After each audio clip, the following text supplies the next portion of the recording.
Hey, Coach, so glad you found us on YouTube. Let me help you through this great journey. I have done it. I've won lots of championships, run one of the best programs in the country, coached NBA guys.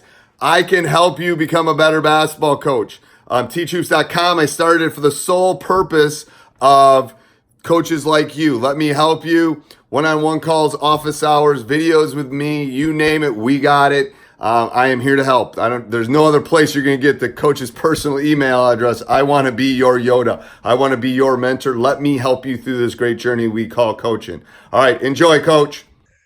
All right, episode. Sorry, I was telling him this was going to be interesting.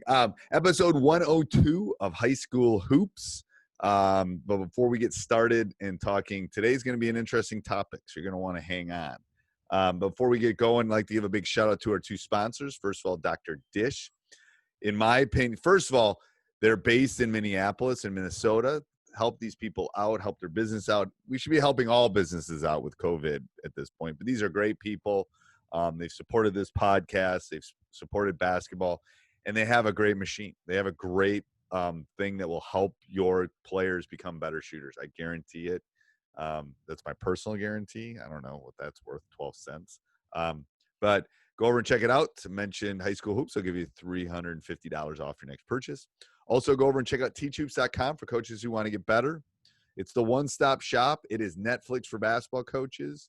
We have some great stuff coming out. Coach, I know, is working on a new course. I'm working on some stuff. I'm actually very excited about my new course because I think it's something that we don't talk about a lot, is side out of bounds plays and learning how to score. I know, special situations. I just so it's just not getting the ball in. We're going to really look to score off those dead ball situation. Are you going to use that new thing I sent you, that little software where the things move? I'm going to try. If not, I'm going to go through each frame and really talk about options and things. So I feel no matter way I do it, I think you can draw on it. I don't know. Are you doing it on Zoom or are you doing it on PowerPoint?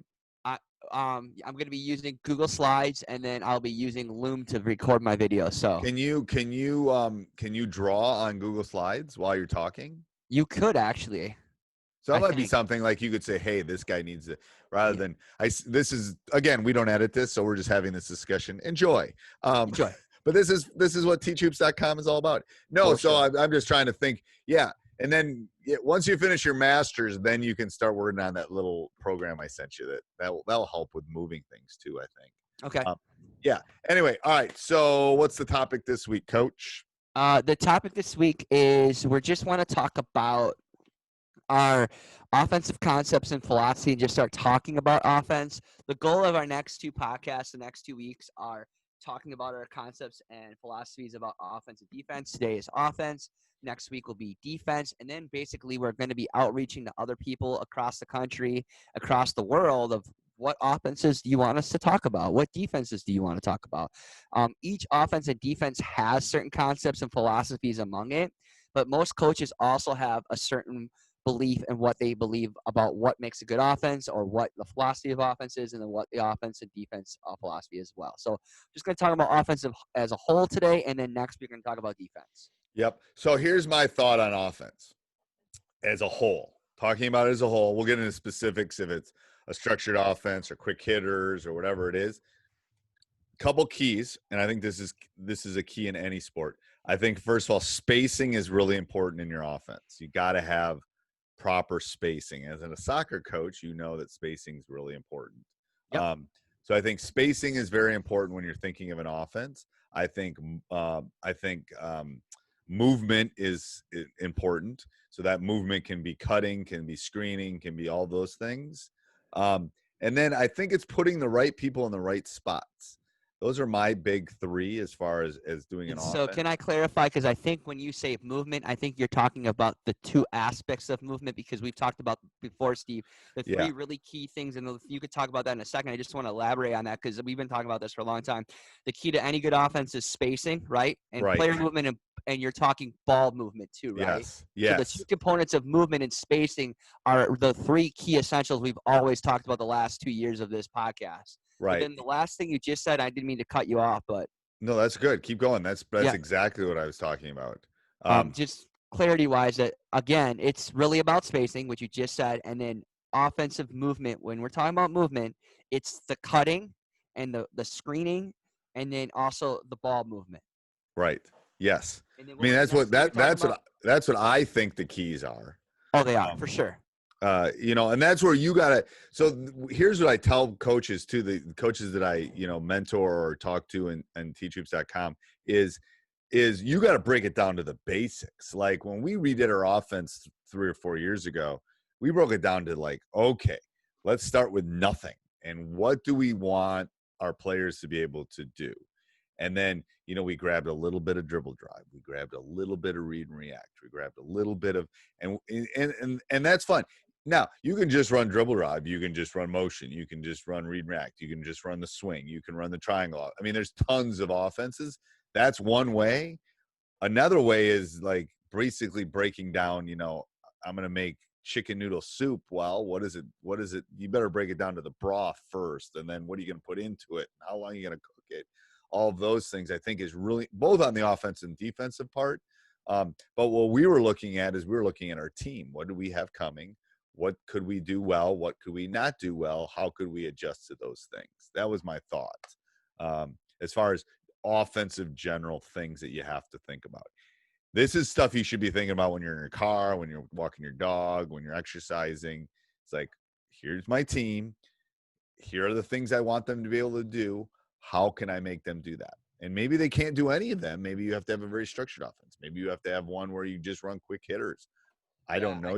I think the hardest thing, I think the easiest one to get is spacing. Yeah. And then it really, and I think spacing's easy, but spacing with the getting the movement so they fill the space is not right. And then, and I mean, because whatever you decide, certain things like talking different aspects of offense, usually spacing kind of is whether it's a skeleton with a continuity, established spacing, a motion, having spots. It has to be established. It just doesn't happen.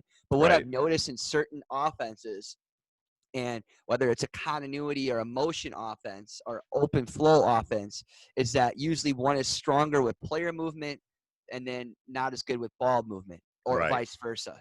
It's really hard to get both things going at the same time. And if you can, you got a really good offense. A really good offense. Very good offense. I look at dribble drive. The issue that I have with dribble drive is, it has good spacing, but I have a hard time watching the player movement a lot of the time. The lack of player movement. The offside. When I talk about movement, and Steve, you can elaborate, I think a lot of offenses lack off the ball movement. I think they get stationary as part of the problem. So that's the issue I see is they get stationary. They're not moving. They start watching, especially if you have a really good player, they start watching. And the initial is easy. And the follow-up after that's pretty easy. It's doing it 3 or 4 steps afterwards.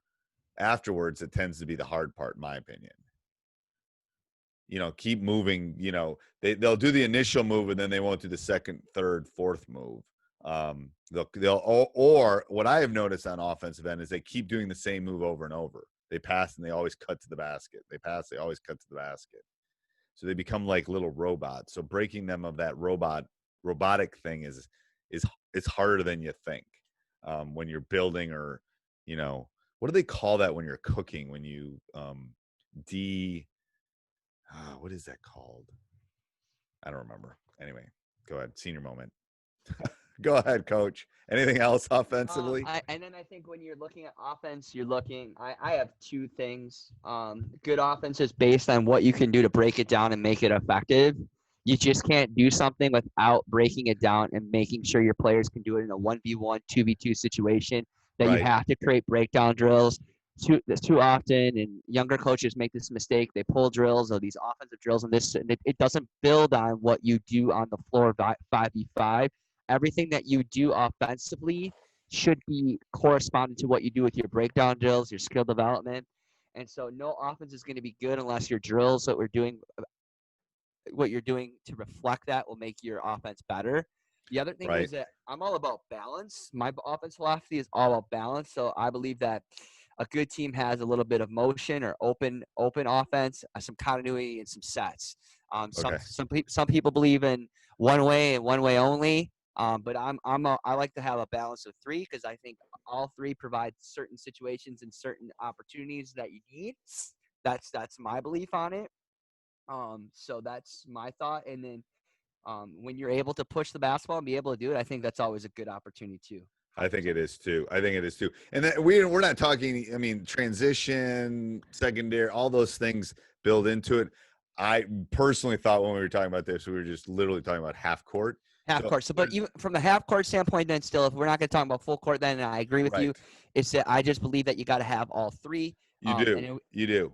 Because sometimes teams continuity allows teams to have more better screening. It might be a way to create a delay game. It could be a good way if teams are switching off screens to get 1v1 isolation, set plays, and certain teams flourish and certain teams do better with certain types of offenses. So having those varieties just gives your team more options. I think that's perfect. Okay, so what's our full timeout this week?